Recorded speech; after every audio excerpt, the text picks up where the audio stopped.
안녕하세요. 만나 뵙게 되어 반갑습니다. 저는 경기도에 살고 있는 30대 후반의 여성입니다. 글재주가 워낙 없음에도 이렇게 사연을 직접 보내게 된 건 저에게 차마 남들한테는 말 못할 기막힌 사건이 생겼기 때문입니다. 참으로 길고 지난한 이야기지만 그래도 한번 용기 내어 이야기하려고 합니다. 그저 재밌게 들어주시길 부탁드립니다. 저는 몇 달 전 죽음의 문턱까지 다녀왔습니다. 네, 거의 죽을 뻔했었죠.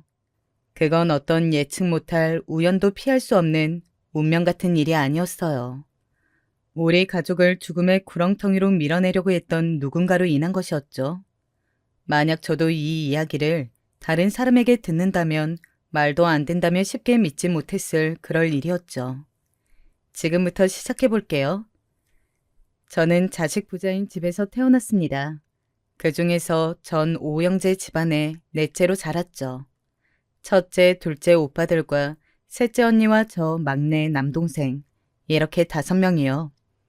원래 타고난 상황 그대로였으면 그래도 입에 풀칠은 할 만한 집안이었을 텐데 자식이 원체 많다 보니 형편이 늘 부족하고 궁핍했죠. 엄마는 자식들 뒷바라지 집안일 하느라 일을 구할 수 없었고 그러다 보니 아빠의 외벌이로만 살게 되었거든요. TV 수리 기사였던 아빠의 월급은 7식구가 먹고 살기엔 늘 부족한 돈이었습니다. 그런 어려운 상황 속에서도 우리 가족은 늘 화목했어요. 돈이 있으면 행복하지만 행복하기 위해서 꼭 돈이 필요한 건 아니더라고요. 그보다 더 중요한 건 사랑이라는 걸 저는 일찌감치 가족들을 보며 깨우쳤습니다. 막내 동생을 제외한 나머지 형제들이 고등학교, 중학교에 올라간 때부터 우리는 적극적으로 부모님을 도왔어요. 오빠들은 부모님의 걱정을 덜어드리기 위해서 학교를 다니면서도 늘 아르바이트를 겸했고 저랑 언니는 눈 뜨자마자 가족들의 식사를 챙기고 학교 후에는 일찍 집에와 동생 공부를 돕거나 집안일을 했어요. 덕분에 엄마도 여유가 생기니 부업을 시작할 수 있었죠. 그 모든 건 가족들이 사랑으로 서로를 이해하고 배려하니까 가능했던 일이라고 생각해요. 본인만 생각하는 이기적인 사람이 없었고 더욱더 나서고 희생하려는 사람만 있었거든요. 너무나 사랑하는 소중한 가족을 위해서요. 그래서 전 어릴 때부터 가족이란 응당 그런 분위기라고 생각했어요. 어려운 순간에도 서로의 힘을 합쳐 위기를 극복하는 언제나 사랑으로 화기애애하고 화목한 그런 분위기를요. 그런데 나이가 들면서 넓은 세상으로 나와보니 삶의 모양은 참 다양하고 복잡하더라고요. 나에겐 당연했던 모양이 다른 삶 속에서는 완전히 뒤바뀐 모습으로 존재할 수 있다는 걸 서서히 이해하고 받아들이게 됐습니다. 그렇지만 그건 어디까지나 한 발짝 떨어진 제3자의 시선이었을 뿐이었죠. 결혼을 통해 우리 가족과는 전혀 다른 모습의 새로운 가족이 생기게 되면서 그 사실을 피부 가까이 느낄 수 있게 되었습니다. 제가 성인이 될 무렵 가족의 형편은 전보다 많이 여유로워졌어요. 오빠들은 일찍 취직을 했고 언니도 대학에서 또 공부하는 게 싫다며 20살이 되자마자 취직을 했거든요. 그래서 전 비교적 운 좋게 원하는 대학을 별다른 걱정 없이 입학할 수 있었죠. 최소한 대학 등록금으로 걱정할 필요 없이요. 전 평소에 끈기와 인내가 강하다는 이야기를 많이 듣거든요. 항상 그 끈기 하나로 원하는 바를 꾸준히 밀어붙인 덕분인지 순탄하게 풀렸던 것 같아요. 거기까지는 좋았습니다. 꿈꾸던 대학에 들어갔고 업계에서 유명해 평소 꿈꾸던 회사까지 가장 빠른 시간 내에 올바른 정석으로 불리는 길로 이뤄냈어요. 당시 오래 사귀던 남자친구도 있었고 30살이 되면 결혼하자는 이야기가 오갔죠.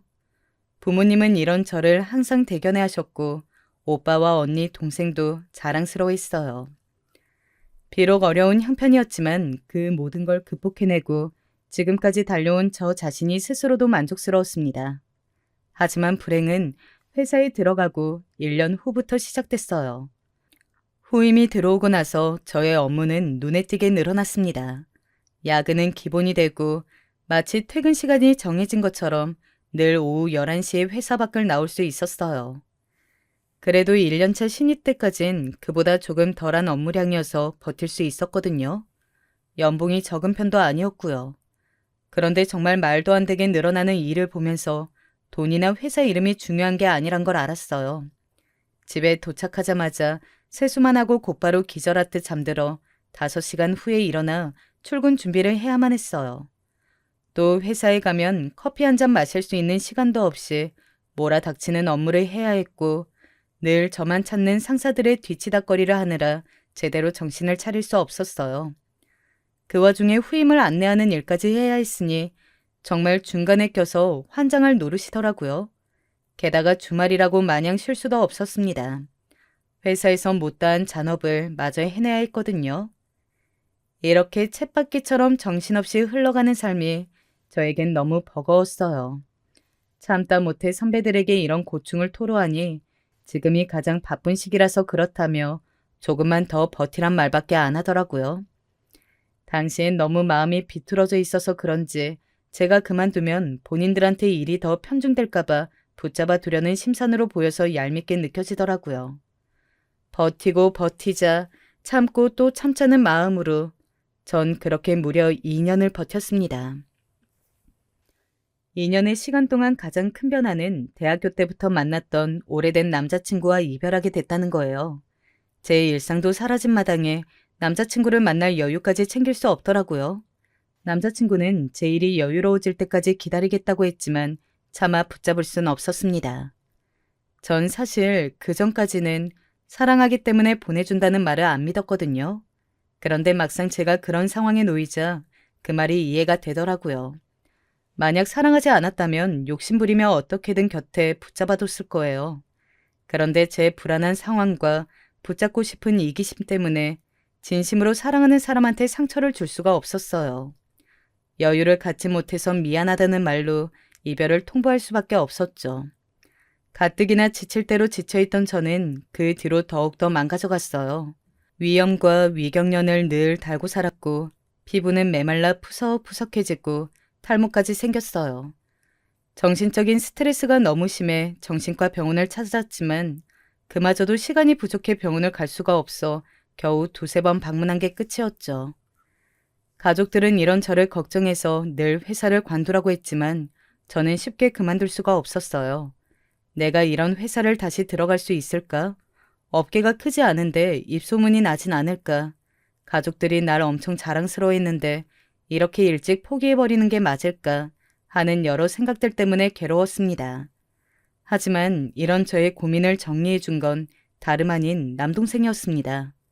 그날도 저는 똑같이 야근을 끝내고 집으로 돌아와 침대에 쓰러지듯 누워 있었거든요. 그런데 남동생이 제 방에 조심스럽게 들어와서 이렇게 말하더군요. 누나, 난 누나가 우리 중에 가장 참을성이 좋다고 생각해. 그건 분명 어딜 가서나 칭찬받고 지켜 세워질 장점일 거야. 그래서 누나가 지금까지 온 것도 대단한 것 같아. 참을 만큼 참았으면 더는 가만히 있지 않아도 돼. 그러니까 반격을 하든 박차고 나오든 뭐든 간에 누나는 누나가 원하는 대로 할 자격이 있어. 동생의 말에 저는 큰 위로를 얻으면서 동시에 용기를 얻었어요. 여태까지 버틴 것도 대단하다고 그게 아까워서 앞으로의 시간을 허비할 필요는 없다는 걸 깨달은 저는 참지 않을 용기를 냈어요. 곧바로 다음 날 회사로 가서 사직서를 냈죠. 직장 선배, 동료, 친한 친구들 모두 말렸지만 가족들만은 제 선택을 응원해줬어요. 사직서를 낸다는데 박수를 받는 사람은 아마 흔치 않았을 텐데 말이에요. 어쨌든 저는 그때부터 참지 않을 용기를 가지고 더 열심히 살아가기로 했습니다. 그 가르침은 제 미래, 수많은 선택들에게 큰 도움이 되었죠. 회사를 다니는 중에는 딱히 소비를 할 여유나 시간이 없었던지라 전 꽤 많은 돈을 모아둘 수 있었어요. 그 돈에 퇴직금과 부모님의 도움, 대출을 껴서 가게를 냈습니다. 어떤 가게인지는 정확히 말할 순 없지만 회사를 다니면서 제 생활을 누리고 싶다는 바람이 생겼는데 그에 딱 맞는 곳이었어요. 운영 시간은 정해져 있었지만 제 일상에 따라 유동적으로 바꿀 수 있었고 그럼에도 감사하게도 손님들이 꾸준히 찾아와줘서 지금까지 운영해오고 있어요. 예전 회사 다닐 때보다 벌이도 훨씬 좋고요. 사실 이제야 말은 이렇게 간단히 하지만 가게를 차린 후 2, 3년까지는 상황이 그다지 좋지는 않았어요. 혼자 운영하는 것에 대한 부담도 컸고 자리 잡기 전까진 벌이도 그닥 좋지 않았거든요. 어느 정도 안정권에 들어서기 시작한 건 바로 남편 덕분이었습니다. 가게를 준비하던 중에 저는 지금의 남편을 만났습니다. 인테리어 회사에 다니고 있던 남편은 제 가게로 일을 나온 사람 중 한 명이었어요. 남편의 첫인상은 참 좋았습니다. 성실하고 과묵하지만 본인의 일에 집중하는 모습이 멋있는 그런 사람이었어요. 아마도 제가 먼저 호감을 가졌던 것 같네요. 회사를 그만둔 뒤 훨씬 대담해진 저는 몇 번의 일적인 만남 끝에 남편에게 먼저 다가가 호감을 표현했어요. 그쪽이 마음에 드는데 혹시 사적으로 만나볼 의향이 없냐면서요. 사람이 워낙 진중하고 무거워 보여서 마음을 얻기가 생각보다 어려울 것 같았거든요. 그런데 예상과 달리 그 사람도 제 요청에 흔쾌히 좋다고 하더군요. 제가 묻지 않았으면 아마 본인이 물어봤을 거라고 하면서요. 마음이 통한 우리는 그렇게 만남을 시작하게 됐고 어느새 둘도 없는 연인이 되었습니다. 남편은 저랑 동갑으로 제가 생각했던 것처럼 자기 일에 열정을 가진 진실된 사람이었어요. 사실 만남을 시작할 때부터 저는 남편이 연애보다 결혼하기 좋은 남자라는 걸 단박에 알았어요. 일 말고는 딱히 별다른 취미도 없고 대화할 주제가 많지도 않고 그렇다고 대화를 이끄는 게 능숙한 편은 아니었거든요. 그럼에도 불구하고 이 사람과 결혼을 하면 나에게 무한한 신뢰를 주겠구나 싶은 확신이 있었어요. 이 사람만 믿고 함께한다면 고생시키는 일은 없겠구나 싶은 그런 거 있잖아요. 제가 그동안 찾던 사람은 안정감과 확신을 주는 남편이 아닐까 싶었습니다. 가게를 차린 지 1년 반 만에 엄마가 병으로 6개월 만에 돌아가셨거든요. 그 일 때문에 가족들이 전부 다 많이 힘들어했어요. 서로가 서로를 위로하면서 어떻게든 삶의 의지를 다지고선 앞으로 나아갈 수밖에 없었죠. 그렇지만 또 반대로 서로가 서로에게 짐이 될까봐 가뜩이나 힘든 가족들한테 감정을 토로하는 게 미안해서 마음 한구석은 늘 위태로웠어요. 회사를 다닐 때도 느꼈지만 곁에서 의지할 수 있는 사람이 없다는 건 정말 힘든 거더라고요. 사실 그동안 저는 곁에 누군가 버티고 서주기를 바랐던 것 같아요. 제가 기댈 수 있게요. 그런데 남편이 저에겐 그런 사람이라는 걸 깨달았죠. 엄마가 돌아가셨을 때도 장례식장에선 내내 자리를 지켜주고 일을 도와주었어요. 장례를 치르고 나서도 제 곁을 가만히 지켜주었고요. 그런 모습을 보면서 결혼을 확신했던 것 같습니다. 그 일 이후로 우리는 곧 결혼이라는 공동의 목표를 함께 세우게 되었고 미래를 약속하는 사이가 되었어요. 결혼을 완전히 확정하기 전에 남편은 사실 자신에겐 결혼을 미루고 싶은 이유가 있다고 했어요.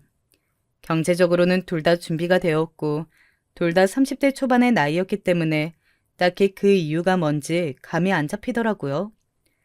그런 저에게 남편은 지금이라도 선택권을 주고 싶다면서 처음부터 끝까지 자신의 상황을 상세히 말해 주었습니다. 남편의 가족은 어머니, 형, 여동생 이렇게 네 식구였어요. 아버지는 남편이 고등학교 때 사고로 돌아가셨다고 했고요. 당시 공장 대표로 계셨던 아버지 덕분에 땅과 건물 등 남겨놓은 재산이 많아서 다행히 가족이 경제적으로 걱정할 건 없었다고 하더라고요. 그럼에도 집에 계셨던 어머니는 일을 다니기 시작하셨고 그러면서 집에 남은 형제들끼리 자주 싸웠다고 해요. 집안일을 맡을 사람이 없으니 형이 동생들에게 일을 떠넘기기 시작했고 그로 인해서 자주 다퉜다네요. 당시 아버지가 돌아가시고 나서 심적으로 힘들어하던 어린 여동생에게까지 형이 매일 자신의 교복 손빨래를 시켰다면서 아직까지 그때를 잊을 수 없다고 하면서요. 남편의 형은 어렸을 때부터 다소 성미가 고약하고 이기적이며 권위적인 성격이라 학교나 집에서 자주 문제를 일으켰대요. 그에 반해 남편은 조용한 성격이고 여동생은 겁 많고 유약한 편이었으니 성격적으로 자주 부딪힐 수밖에 없었겠죠. 형이 고등학교 때부터 어머니에게 아버지가 남긴 유산의 일부를 요구하며 일찍이 혼자 독립하겠다고 요구했다 합니다. 하지만 어린 나이에 여건이 안 되면서 혼자 살 수는 없다며 어머니는 끝까지 거절하셨대요. 그러자 이에 앙심을 품은 형은 일부러 학교에서 친구를 괴롭히고 폭행해서 고의적으로 자퇴를 할 수밖에 없는 상황을 만들었다고 합니다. 그렇게 하면 바라던 대로 어머니가 고집에 못 이겨 자취를 시켜줄 줄 알고서요. 하지만 어머니는 생각보다 완고하고 강인한 분이신 것 같더라고요. 잘못을 저지른 것에 대해 크게 혼낼 뿐 눈 하나 깜빡하지 않고 형의 모든 요구와 요청을 묵살했다고 합니다. 그때부터 형은 어머니에게 말도 안 되는 앙심을 품어온 거예요. 툭하며 어머니와 말다툼을 벌였고 나중에는 따로 독립해서 살라고 해도 취직 준비를 핑계대며 집에 눌러 살았다고 하더라고요. 어머니를 종 부려먹듯 시켜먹으면서요. 형이 하도 어머니와 다투니까 여동생은 그 점이 불안해서 집 가까운데 대학을 정했고 그렇게 셋이 함께 살았대요.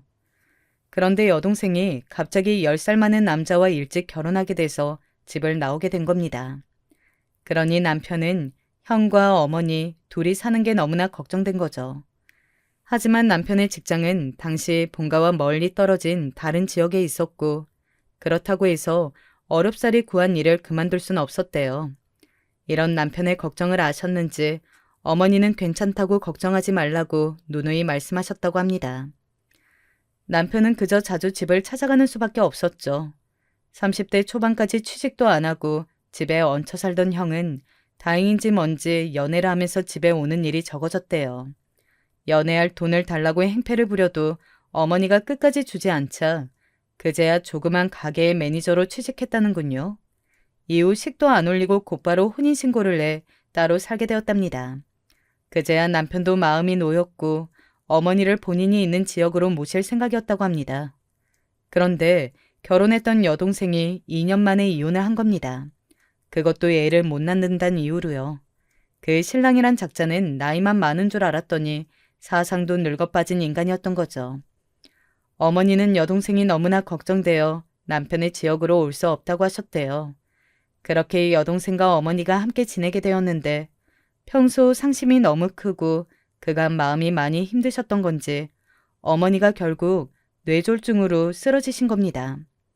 당시 여동생 또한 마음의 병이 커서 홀로 병간호를 하기에 역부족이었대요. 요양원에 보낼까도 생각해봤지만 한평생 자신들을 위해 희생해온 어머니를 곧바로 외면하는 것 같아 그럴 수 없었다고 합니다. 방문 요양사를 부르면 어머니가 극도로 예민해지고 날카로워져서 오히려 약효과라고 하고요. 결국 가족끼리 안에서 해결해야 하는 문제였기에 남편이 일을 그만두고 지금 살고 있는 이 지역으로 온 겁니다. 그렇기에 남편은 몸을 제대로 가누지 못하는 어머니를 두고서 쉽게 결혼을 생각할 수 없었던 거예요. 여동생이 있긴 하지만 아무래도 결혼하면 집사람 또한 어머니 병간호를 함께 해야 할 테고 완전히 자유로울 수 없는 자신의 상황을 이해하는데 그게 쉽지 않을 것 같다고요. 이 긴 이야기를 남편의 차분한 목소리를 듣는데 어쩐지 눈물이 났습니다. 남편이 딱하고 가여워서요. 그간 얼마나 마음고생이 심했을지 상상하면 눈물부터 나더라고요. 물론 병간호라는 게 낯설고 두렵지만 그런 이유로 사랑하는 남편과 헤어질 순 없었습니다. 오히려 제가 남편을 얼마나 사랑하는지 깨닫는 계기가 돼준 것 같았어요. 그래서 남편에게 남편이 짊어지고 있는 그 짐을 제가 함께 나누겠다고 말했어요. 함께 나누고서 같은 발걸음으로 나아가겠다고요. 그러자 남편은 눈물을 흘리며 연신 고맙다고 했습니다. 몇 배로 갚아가며 살아가겠다고 약속해 주었고요. 이런 상황을 전해 들으신 저희 부모님은 사실 이 결혼을 그다지 달가워하시지 않으셨어요. 아픈 사람의 간호를 하는 건 같은 가족이어도 힘든 일인데 이제 막 신혼생활을 시작한 어린 네가 감당할 수 있겠냐고 하셨죠. 어쨌건 예상한 반응이긴 하지만 솔직히 저도 자신은 없었어요. 그렇지만 자신 없다고 해서 물러서고 싶지 않았습니다. 남편처럼 생각이 깊고 배려심 있는 사람을 다시는 못 만날 것 같았어요. 게다가 당시 남편이 가게 내부에 대해서 이것저것 조언해주고 운영에도 크게 도움을 준 덕분에 일이 잘 풀린 게 사실이긴 하거든요. 결혼하고 나서 남편도 직장을 정리하고 저와 같이 가게를 운영할 계획이었고요. 이런 이유를 들면서 저에게 얼마나 필요한 사람인지 피력하고 이전에 부모님이 실제로 남편을 만났을 때 사람이 진국이라고 했던 걸 다시 꺼내어 얘기했죠. 그렇게 부모님을 설득하고 또 설득해서 결혼을 허락받을 수 있었네요. 남편의 어머니는 저의 시어머니가 되었고 하나뿐인 여동생은 시누이, 집 나간 형은 시숙이 되었습니다. 하지만 당시에 전 몰랐던 거예요. 제 앞에 다가올 시련에 대해서 너무나 과소평가했던 걸요. 결혼 전까지 뵐 수 없었던 남편의 형, 시숙과 큰동서는 결혼식이 돼서야 처음 만났습니다. 그 전까진 남편도 함께 만나는 것에 대해 시큰둥했고 시숙과 큰동서도 일이 바쁘다. 결혼식 때 보면 되지 뭘 또 따로 보느냐고 해서 여러 이유로 보지 못했습니다. 이제 보면 시숙은 실내에서 선글라스를 낀 채 껌을 쫙쫙 씹고 있었고 큰동서는 세상 화려한 주황색 원피스와 흰색 구두를 신고 나타났죠. 전 당시 시숙이 맨 처음 제게 했던 말을 잊을 수가 없습니다. 재수씨, 우리 처음 뵙네요. 제가 승우한테 재수씨 보고 싶다고 언제 보여줄 거냐고 계속 물었는데 식장에서 뵙게 하네. 여튼 결혼 축하합니다. 우리 동생 잘 부탁드려요. 얘가 이렇게 얌전해 봬도 나 닮아서 꽤나 성깔 있거든. 조심하시고요. 아참, 가게 하시는 거 잘 되신다면서요? 그러면 뭐 돈으론 별다른 걱정 없겠네. 재산 가지고 싸울 필요도 없고. 그러면 우리 앞으로 웃으면서 보는 겁니다. 에? 시숙은 저 말을 하고선 저를 훑어보았고 이내 큰동서와 서로 마주보며 깔깔깔 웃었습니다. 식장이 떠나갈 정도로요. 농담인 건지 비꼬는 건지 모르겠지만 초면에 성깔이니 재산이니 돈이니 이런 이야기를 들으니 좀 어리벙벙하더군요. 지금 스스로 무슨 이야기라 하는 건지는 알까 싶기도 하고 게다가 사실은 남편이 시숙의 의견을 전하지 않고 의도적으로 만남을 막았다는 사실을 알게 되니 더욱더 혼란스러웠죠. 그렇지만 거긴 결혼식장이었고 심지어 저는 신부였으니 애써 웃어 넘길 수밖에 없었죠. 그런데 그 두 사람은 몸이 불편한 어머니 쪽은 쳐다도 보지 않고 휑 하며 다른 곳으로 가버리더라고요. 마치 이제 아예 연을 끊은 사람들처럼 말이에요. 어머님을 챙기던 시누이는 그런 시숙 부부를 보고선 연신 욕을 하고 있는 것 같았어요. 직접 만나 뵙기 전까지는 사실 저는 좀 오만한 생각을 갖고 있었습니다. 우리 집은 가족끼리 사이가 가까운지라 이렇게 뿔뿔이 흩어져 서로를 힐난하는 가족을 보니 마음이 너무나 불편했어요. 그래서 제가 이 집의 진짜 식구가 되고 나면 흩어진 마음을 모아서 다시 화목한 가족이 될 수 있도록 노력하려고 했습니다. 그런데 실제로 문제를 일으키는 그 가족을 만나보니 쉽게 해결할 수 없던 이유가 있겠구나 싶더라고요. 차마 건드릴 수 없는, 건드리고 싶지 않은 분위기를 풍기는 그 사람을 감각적으로 피해야겠다는 생각이 들었어요. 결혼식을 올린 후 저와 남편은 시댁 근처 걸어서 5분 거리의 집을 구했습니다. 전 가게를 하니 직원을 쓸 수 있으니까 아침부터 낮까지 어머님을 간호했고 이후 시간엔 시누이가 재택근무를 하면서 어머니를 돌봤습니다. 남편은 직장을 그만두고 본격적으로 제 가게로 출근해서 운영하기 시작했어요. 남편이 사업 수완이 있는지 함께 하니까 매출이 훨씬 더 오르더군요. 저도 좀 쉬고 싶던 찰나 집에서 쉬며 어머님을 돌보게 된 거죠. 어머님은 거동이 불편할 뿐 정신은 멀쩡하셔서 어려운 건 딱히 없었어요. 오히려 이런저런 이야기를 나누면서 엄마와 딸처럼 가깝게 지낼 수 있었죠. 친정 엄마가 돌아가신 후에 참 많이 후회했었어요. 회사와 가게로 바빠서 엄마와 더 많은 시간을 보내진 못했던 것도, 더 많은 대화를 나누진 못했던 것도 전부 다 후회스러웠습니다. 어쩌면 그 마음이 시어머님을 모실 수 있게 한 동력이 됐던 것 같네요. 시어머님은 말의 속도는 느렸지만 어머님이 어떤 감정으로 말씀하시는지 얼마나 복잡하고 다양한 생각을 하고 계신지 쉽게 알 수 있었어요. 그래서 대화를 나누다 보면 그 마음에 쉽게 이입하게 되더라고요. 어머님은 무엇보다 자식들에 대한 걱정이 가장 크셨어요. 이혼하고서 말수가 적어지고 우울감이 커진 시누이도 연락도 없이 뭐하고 사는 건지 모를 첫째도 전부 어머님의 근심거리였던 거죠. 저는 최대한 어머님의 마음을 편안히 해드리기 위해 좋은 말들, 재밌는 얘기거리를 찾아서 들려드리곤 했습니다. 날이 좋으면 어머님을 모시고 근교 공원에 가기도 하고 맛있다고 소문난 음식점을 찾아서 매일 포장해 집으로 가 함께 저녁을 먹었어요. 어머님과 시누이는 이런 저의 정성을 늘 고마워하셨습니다. 남편도 미안하고 고맙단 말을 밥 먹듯이 하며 살았죠. 저는 그냥 당연하게 생각하지 않는 그 마음들, 고맙다고 말할 줄 아는 그 마음들로 충분했습니다. 어머님을 간호하다 보니 우리 가족들 생각이 더 나서 친정 아빠도 더 찾아뵙게 됐고 가족들한테도 더 자주 연락하게 되었어요. 주마다 가게가 쉬는 날이면 남편이 꼭 친정에 보내줘서 가족들과 시간을 보낼 수 있었죠. 자신이 모아둔 용돈까지 주면서 해외여행이라도 다녀오라고 등 떠밀어 주고요. 어머님도 종종 용돈을 주셨기에 충분했지만 그 마음들이 참 고맙더라고요. 그때까지만 해도 저에게 가족복이 있다고 생각했습니다.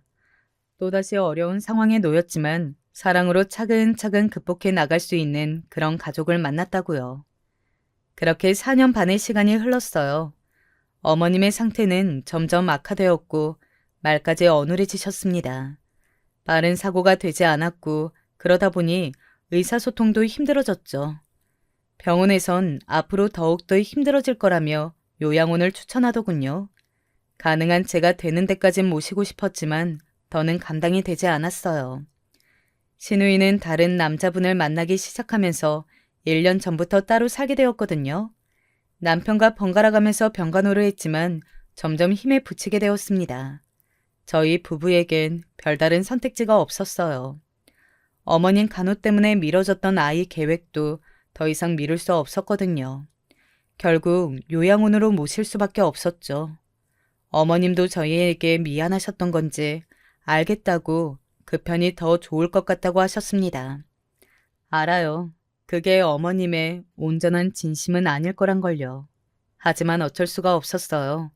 때로 죄책감이 밀려올 때면 지금까지도 충분히 도리는 다 했다고 스스로를 다독일 수밖에 없었습니다. 그렇게 어머님은 요양원에 머물게 되셨고 제가 일주일에 2번씩 찾아뵈면서 함께 시간을 보냈어요. 그로부터 1년 후 어머님은 결국 돌아가셨습니다. 남은 날이 많지는 않다고는 병원에서 들었지만 헤어짐의 때가 너무나 일러서 저도 남편도 많이 힘들어했어요. 그냥 제가 조금만 더 모시고 살 걸 후회도 많이 했습니다. 하지만 이미 지나간 일, 그저 어머님이 가시는 길이 편안하기만을 기도하는 수밖에 없었죠. 그렇게 장례를 치르는데 근 6년 만에 시숙과 큰동서를 처음 배웠습니다. 살아계실 땐 한 번도 안 찾아오다가 장례 때야 얼굴을 비추는 게 참 어이가 없더군요. 염치도 없는지 상주 행세를 하려고 하기에 남편이 막아섰습니다. 뭐 하는 거야, 형? 무슨 낯짝으로 왔어? 엄마 가는 길에 재라도 뿌리려고 온 거야? 이것 봐라. 재수씨, 내가 말했죠? 얘 한 성깔 한다고. 야, 승우야. 내가 첫째 아들인데 상주는 당연히 나 아니야? 얼굴 좀 못 봤다고 가족이 남이 되냐? 피가 얼마나 진한데 너만 아들 행세하려는 거 엄마도 원치 않으실 거다. 남편은 화를 못 참고 시숙의 멱살을 잡았습니다. 친척들이 다 나서서 말린 후에야 진정할 수 있었어요. 시숙은 이죽거리며 기어코 상주 자리에 서 있었고 남편과 제 속만 끌어올랐죠. 그 와중에 큰동서는 앉아서 밥과 술만 축내고 핸드폰으로 드라마를 보고 있더라고요. 어이가 없어서 제가 다가가 말했습니다. 안녕하세요, 형님. 아주버님이 오랜만에 오셔서 그래도 자식의 도리를 다 하시려는 것 같은데 그럼 형님도 가족으로서 일을 도우셔야 하는 게 아닐까요? 그게 며느리의 도리니까요. 어머, 동서, 말을 좀 섭섭하게 한다. 우리 지금 바쁜 와중에 시간 내서 어떻게 온 건데 잠깐 쉬지도 못해? 그리고 딱 보니까 일 잘하는 사람들 많네 뭘. 일도 해본 사람이 안다고. 나처럼 굼뜬 사람이 있으면 방해만 된다니까. 하나만 알고 둘은 모르는 스타일이구나, 동서. 말할수록 속만 부글거리더군요. 어찌나 사람 속을 살살 긁는지. 하지만 거기까지는 약과였어요. 장례가 끝나고 나서 시수, 큰동서, 남편과 저, 시누이 이렇게 5명이 모이게 됐습니다. 시숙이 오랜만에 형제 가족들끼리 모이자고 해서 어쩔 수 없이 모인 거였죠. 불편한 식사 자리가 계속되던 중 시숙이 본색을 드러냈습니다.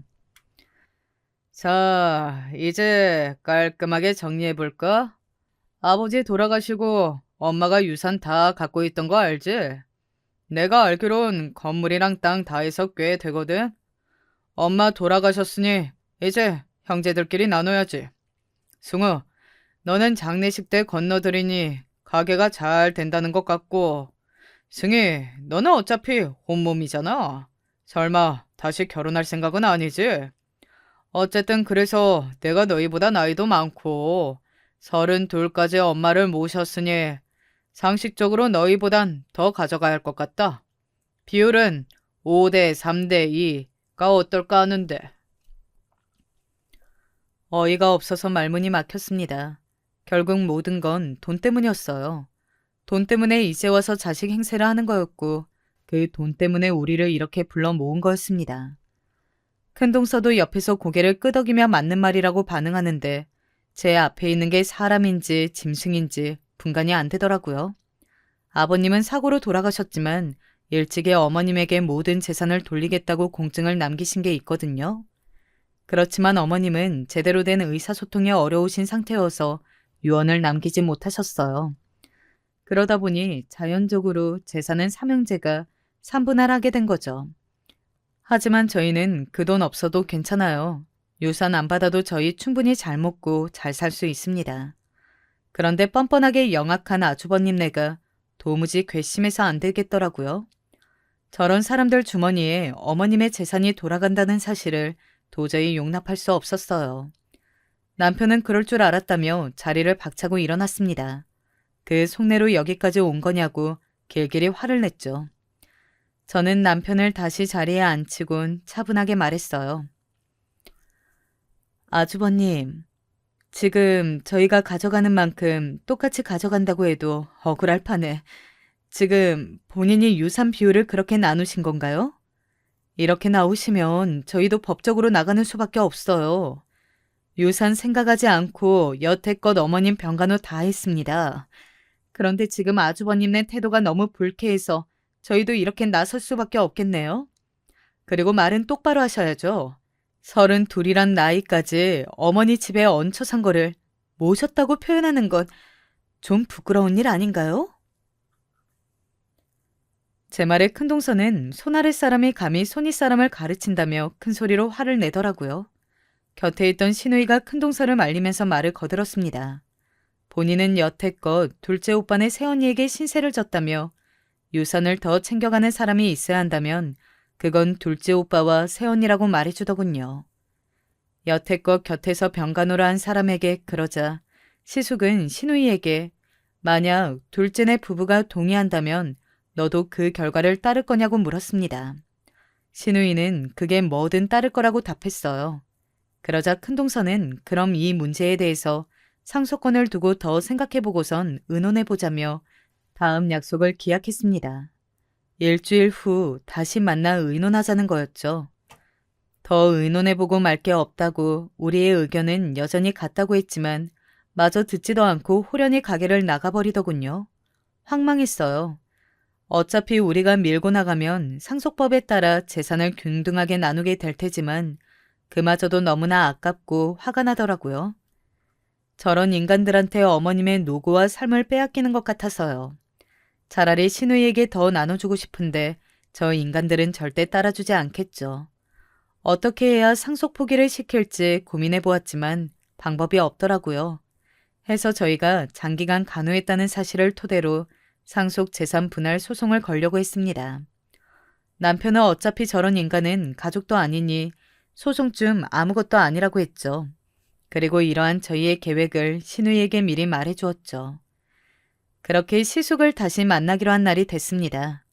그날 아침 신우이에게서 전화가 왔어요. 그러면서 하는 말이 본인이 첫째 오빠와 통화해서 마음을 돌리려고 했답니다. 우리가 소송을 걸면 방법이 없을 거라고, 더는 추한 모습 보이지 말고 지금이라도 상속 포기를 하라고요. 그렇게 말해두었으니 첫째 오빠도 깨달은 바가 있을 거라며 대화로 잘 풀라고 이야기해 주더군요. 저도 최대한 좋게 해결하고 싶었어요. 가족 간에 얼굴 붉히고 돈 가지고 싸우는 거 정말 치졸하고 못 봐줄 일이더라고요. 이렇게 낯설고 힘든 경험을 굳이 하고 싶지 않았어요. 그렇다고 해서 제가 참고 넘어갈 일은 아니잖아요. 제 남동생이 말했던 것처럼 참지 않을 용기를 다시 한번 보여야 하는 때란 생각이 들었습니다. 남편도 저와 같은 생각이었고요. 그렇게 단단히 마음을 먹고 남편과 함께 자리로 나갔어요. 원래 약속 장소는 술집이었는데 당일 약속 장소가 아주버님네 집으로 바뀌었습니다. 큰동서가 임신을 해서 이동이 어렵다는 이유였죠. 그리고 생각해보니 자신들 집에 초대한 적이 없다면서 겸사겸사 집들이를 하자더군요. 일주일 전만 해도 유산으로 싸운 와중에 집들이라니 코웃음이 나더라고요. 하도 완강하기에 어쩔 수 없이 집으로 찾아갔습니다. 가보니 상탁에 술과 배달 음식이 질비하게 놓여 있었어요. 참으로 낯설게도 환히 웃으며 저희 부부를 맞이하기에 왠지 모를 불안감이 엄습했습니다. 저번에 모였을 때 분위기가 너무 험악해서 관계를 좀 개선해볼까 해서 이렇게 자리를 마련했다고 하더군요. 남편과 저는 경계를 내려놓지 않고 그들을 대하려고 했어요. 밥을 먹는데 코로 들어가는지 입으로 들어가는지 모르겠더라고요. 혹시 술 기운에 빌려서 우리를 설득하려는 건 아닐까 싶어서 건배만 하고 술은 입에도 대지 않았죠. 시숙은 기분이 좋은지 연신 웃으면서 저희에게 그간의 안부와 사는 이야기를 물었습니다. 우리도 엄마 찾아뵙고 싶었지. 아무렴 내 엄마인데 나 몰라라 하고 싶었겠어? 그런데 그럴 수가 없더라고. 아직 우리가 경제적으로 또 사회적으로 안정화되지 않은 상태거든. 사업하는 것마다 망하고 뭐 좀 해보려고 하면 코로나다 경제 위기다 뭐다 운이 따라주질 않더라고. 그런 모습으로 어떻게 엄마 앞에 나서겠냐? 우리가 그간 고생 많이 했다. 팔도를 돌면서 안 해본 일이 없어. 그 와중에 이렇게 하늘에서 천사 같은 아이를 내려준 거야. 그러니까 우리가 얼마나 유산이 간절했겠니? 섭섭하게 생각하지 마라. 우리도 그 말 하면서 괴로웠어. 우리는 잘못 살았지만 이 뱃속의 아이는 잘못 살면 안 되잖아요. 아무리 그래도 이 집 핏줄인데 그건 시어머님도 원치 않으시겠죠. 저도 정말 보란 듯이 잘 키우고 싶어요. 나도 이렇게 지금 변변치 못한 일에 불안정하게 살고 있지만 아이가 태어날 집은 번듯했으면 좋겠고. 아휴, 애 얘기만 하면 왜 이렇게 눈물이 나는 건지. 술에 취한 건지 장황하게 사는 이야기를 늘어놓는 모습을 보니 그 자리에 함께 있는 게 괴로워지더라고요. 물어본 적도 없고 궁금하지도 않는데 말이죠. 게다가 아이 핑계를 대면서 어쩔 수 없었다고 하는데 아이가 생겼다고 해서 여태껏 시어머님을 내팽개쳐두고 뒤늦게 나타난 게 없던 일이 되나요? 어이없는 소리 그냥 귓등으로 듣고 있었습니다. 한참을 그렇게 떠들던 시숙은 갑자기 무표정한 얼굴로 다시 한번 저희에게 물었습니다. 정말로 상속을 더 나눠줄 의향이 없냐고요. 남편은 언성을 높이며 역시나 그렇게 말할 줄 알았다고 했습니다. 그전에도 말했듯이 그럴 의향 전혀 없다고, 오히려 똑같이 나누는 것조차 억울하다고 덧붙였죠. 그러자 시숙은 알겠다면서 너희가 그렇다면 어쩔 수 없지 라며 허허허 웃더군요. 뭔가 이상했지만 그래도 원만히 풀리나 싶었습니다. 동서는 좋은 게 좋은 거라며 이쯤에서 평화롭게 풀자고 말했어요. 그러면서 술 안 먹을 거면 음료라도 마시라며 컵에 따라 가져다 주더군요. 남편과 저는 테이블에 술만 있어서 그간 마실 걸 한 번도 입에 대질 않았거든요. 안 그래도 목마르던 참에 동서가 가져다 준 음료수를 벌컥벌컥 마셨습니다. 그리고 거짓말처럼 1분도 채 되지 않아 남편과 저는 미친 듯이 밀려드는 잠에 정신을 잃고 쓰러지게 됐죠. 얼마 동안 잠든 건지 모르겠어요. 3분? 5분? 기억상으로는 30초 남짓 쓰러져 있었던 것 같은데 저 멀리 흐릿한 시계를 보니 5분은 된 것 같았어요. 꿈속을 헤매는 것처럼 비몽사몽한 상태로 있던 저는 누군가 제 발을 밟는 촉감에 슬며시 눈을 떴습니다. 이 사람아, 기절한 사람 발을 밟으면 어떡하나? 깨면 어쩌려고? 자, 다들 잠들었지? 여보, 이제 시작하자. 정신 똑바로 차리고 당신은 그냥 내가 시키는 대로만 하면 돼. 일단 가져오자. 마지막 말에 저는 순간 정신이 번뜩 들었습니다. 두 사람이 안방 쪽으로 걸음을 옮긴 순간 저는 벌떡 일어나 남편을 미친 듯이 흔들어 깨웠어요. 일어나라고 뺨을 연신 꼬집으면서요. 남편은 아직 완전히 정신이 들지 않았지만 다행히 일어날 수 있었어요. 저는 지금 이 집에서 당장 도망쳐야 한다며 남편을 부축해 일어났습니다. 남편은 사태의 심각성을 안 건지 곧 정신을 제대로 차렸고 제 손을 잡고서 불이 나게 현관문을 열고 나갔습니다. 가장 아래층에 있는 엘리베이터를 기다릴 여유가 없어서 계단으로 뛰어내려갔어요. 설상가상 그 와중에 넘어져 저는 다리까지 다치게 됐죠. 남편은 내려가면서 곧바로 경찰에게 연락해 신고했습니다. 저희가 문을 열고 내려가니 곧바로 이어서 시숙네 현관문이 열리는 소리가 들렸습니다. 그들이 곧장 따라오는 소리가 들렸어요. 공포 영화가 따로 없었습니다. 지금 잡히면 정말 죽겠다는 생각밖에 안 들더군요. 다친 다리로 겨우 내려가다가 남편이 업히라고 해서 업힌 채로 1층까지 갔죠. 남편은 제정신이 아닌 상태로 급하게 내려오느라 무리한 탓에 1층 도착하자마자 구토를 했어요. 정말 아수라장이 따로 없었습니다.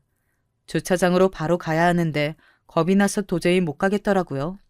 그 상태로는 무리겠다 싶어서 경찰이 올 때까지 숨어있기로 했습니다. 건물 뒤로 뛰어가 숨어있는데 곧바로 두 사람 발소리가 나더라고요. 연신 욕을 해대면서 우리를 찾는 듯 했습니다. 아마 시숙도 술을 마신 탓에 온전한 정신이 아니라서 다행히 우리를 쉽게 찾지 못하는 것 같았어요. 그때 경찰차 사이렌 소리가 들렸고 시숙과 동서는 도망쳐 다시 집으로 들어갔습니다. 남편과 저는 곧장 뛰쳐나와 경찰을 불렀어요. 그리고 경찰관들을 대동해 다시 시숙네로 찾아갔죠. 아마도 제 인생 중에 가장 급박한 순간이 아니었나 싶어요. 마치 첫 보물 속 주인공이 된 기분이었죠. 경찰관은 집 안으로 들어가 제가 가르친 대로 우리 부부가 마신 음료컵을 조사하기로 했습니다. 그런데 소름 끼치는 건 안방을 뒤져보던 중 그 안에선 노끈이 나온 겁니다. 얇고 긴 노끈 말이에요. 이걸로 뭐 하려고 캐묻자 남편과 저에게 그냥 겁만 주려고 했다네요. 상속 포기하게 한 다음 억지로라도 문서를 작성하게 할 요양이었대요. 절대로 다치게 할 생각은 없었다면서요. 저희가 소송을 할 거란 계획을 듣고서 우발적으로 벌인 일이란 말을 듣는데 정말 온몸에 닭살이 돋았습니다. 말은 그렇게 하지만 사실 목숨을 빼앗으려고 했던 건지 뭔지 누가 아나요? 동서가 준 음료에 타져 있던 게 바로 수면제였거든요. 저희는 그 수면제 음료 때문에 정신을 잃었고 다리까지 다쳤으니 이를 이유로 시숙과 큰동서를 상해죄로 고소했습니다.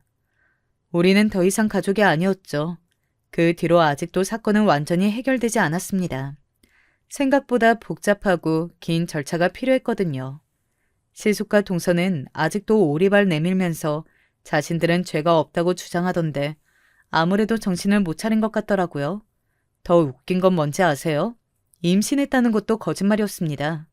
애가 있는 배가 아니라 그냥 과식한 배였더라고요. 그것도 모르고 그 넙대대한 배를 보면서 임신 축하한다고 순산했으면 좋겠다고 마음에도 없는 덕담을 했는데 그게 사람이 할 거짓말인가요? 하긴 이런 일까지 벌였는데 뭘 못하겠어요. 아무리 그래도 우리가 눈 하나 깜짝하지 않으니 결국 수면제까지 먹인 걸 테니까요. 그들은 저희가 고소한 대로 죗값을 받게 될 겁니다. 남편과 제가 꼭 그렇게 끝이 나게끔 만들 생각이고요. 지금도 그때가 생생합니다. 갖가지 가정이 제 마음을 아직도 어지럽히고 있어요. 그때 동서가 제 발을 밟지 않았다면, 그래서 제가 눈을 뜨지 못했다면 어떻게 됐을까? 그때 남편이 일어나지 못했다면, 그래서 제가 끈을 가지고 나오는 그들과 정면으로 마주쳤다면 어땠을까? 난 맨정신으로 그들과 맞설 수 있었을까? 상상을 하면 할수록 힘겨워져서 어떻게든 생각을 떨쳐낼 수밖에 없었어요. 돈이 뭐기에 사람을 이렇게까지 만드는 걸까요? 갑자기 돈이라는 게 세상에서 가장 잔인하고 징그럽게 느껴지더군요. 만약 상속법에 따라 나눠지면 저희 부부는 모든 돈을 시누이에게 전할 생각입니다. 그게 안 된다면 사회에 기부라도 하고요. 더 이상 이 문제로 속 시끄럽게 만들고 싶지 않았거든요. 살면서 정말 별의별 일을 다 겪는다고 하지만 이런 일까지 겪을 줄은 꿈에도 몰랐네요. 가끔씩 어머님이 꿈에 나옵니다. 눈물 맺힌 눈으로 저를 물끄러미 쳐다만 보시는데 마치 그간 고생했다고 애썼다고 못 볼 꼴 다 봤다고 위로해 주시는 것 같아요. 그 눈빛을 볼 때면 저까진 눈물이 차오르는 듯합니다. 시어머님 말대로 크게 액땜했다고 쳐야 할 것 같아요. 이 이상의 불행이 더는 없도록 어머님이 제 곁을 지켜주시겠죠. 그간 많이 고생했으니 앞으로 어머님을 믿고선 다시 한번 나아가 봐야겠습니다. 저마다 돈보다 더 값진 사랑을 누리는 하루 되시길 바랄게요. 지금까지 긴 글 읽어주셔서 감사합니다.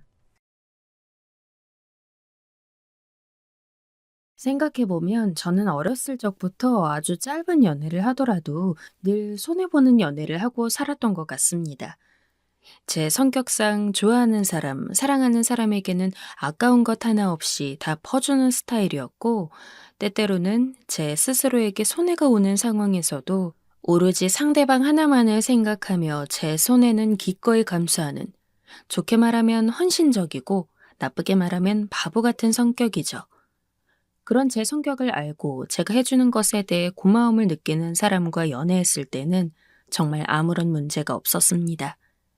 하지만 문제는 이런 저를 오히려 이용해 먹으려 하고 어떻게 해야 절 이용해서 본인이 더욱더 이득을 얻을 수 있을지만을 고민하는 남자들을 만났을 때입니다. 그때는 진짜 마음고생 굉장히 많이 했어요. 언제나 헤어지고 나서야 그 남자가 절 써먹을 대로 써먹고 버렸다는 걸 알게 되었고, 나중 가선 연애를 할 때 그런 나쁜 남자들을 만나지 말아야지. 앞으로는 더 이상 그 누구에게도 내가 가진 걸 덮어주지 않을 거야 라고 다짐해도 제 버릇 개 못 준다고 한평생 그렇게 살아온 저로서는 단번에 그런 제 성향을 바꾸기가 너무 어려웠습니다. 그리고 제가 그런 나쁘게 끝난 연애를 할 때마다 언제나 저를 걱정해 준 것은 아버지입니다. 참고로 말씀드리자면 저에게는 어머니가 안 계십니다. 아버지와의 연애를 즐기던 어머니는 제가 뱃속에 있음을 알게 되고 기꺼이 저를 키우기로 마음을 먹고 출산까지 하였지만 나중에 마음이 바뀌었던 건지 결국 아버지와 저를 두고 도망가 버렸고, 아직 제대로 젖도 못된 저를 힘들게 키우신 사람이 아버지예요. 저희 아버지는 제가 태어나고 어머니가 도망간 뒤로는 저를 키우기 위해 건실하게 일하셨지만 사실 어머니랑 연애할 당시만 해도 아버지는 건달로서 그 동네에서 이름만 대면 다 아는 조직의 꽤나 높은 직급의 사람이었다고 합니다. 저는 어릴 적부터 그 사실을 알고 있었지만 단 한 번도 아버지에 대해서 나쁜 생각을 가져본 적이 없어요. 왜냐하면 저희 아버지는 다른 사람은 어떨지 모르겠지만 딸인 저에게는 너무나 좋은 분이었거든요. 앞으로 연애를 하고 남자 만날 때는 이 사람이 정말 괜찮은 사람인지 100번, 1000번은 더 확인하고 만나라. 그렇게 확인하고 만나도 나쁜 놈인 경우가 허다한데 넌 가만히 보면 좋아하는 사람이면 물불을 안 가리고 덤벼드는 성격이 있어. 그런 성격이 결국 너한테 독이 된다는 걸 잊어선 안 된다.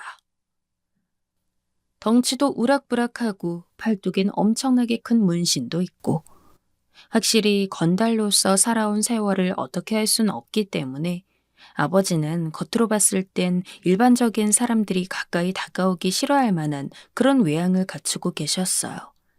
그러나 비록 겉은 그렇다고 할지라도 딸인 저에게 진심 어린 조언을 해주실 수 있는 만큼 똑똑하신 분이었습니다. 실제로 조직 생활을 할 때도 보통 건달들은 배운 거 없고 힘만 센 멍청이라는 편견이 있는데 저희 아버지는 학창 시절에 성적도 굉장히 좋았고 책도 많이 읽는 모범생이었다가 어떤 일을 계기로 건달이 되셔서 그런지 일반 사람들이랑 지식 차이가 별로 없는 편이셨어요. 그래서 대충 문신만 안 보이게 하고 아버지와 대화를 나누는 사람들의 대부분은 아버지가 그냥 겉만 조금 험상궂게 생긴 사람이라고 생각을 하지. 설마 소시적에 건달 일을 했던 사람이라고는 추호도 생각하지 못하고는 했죠.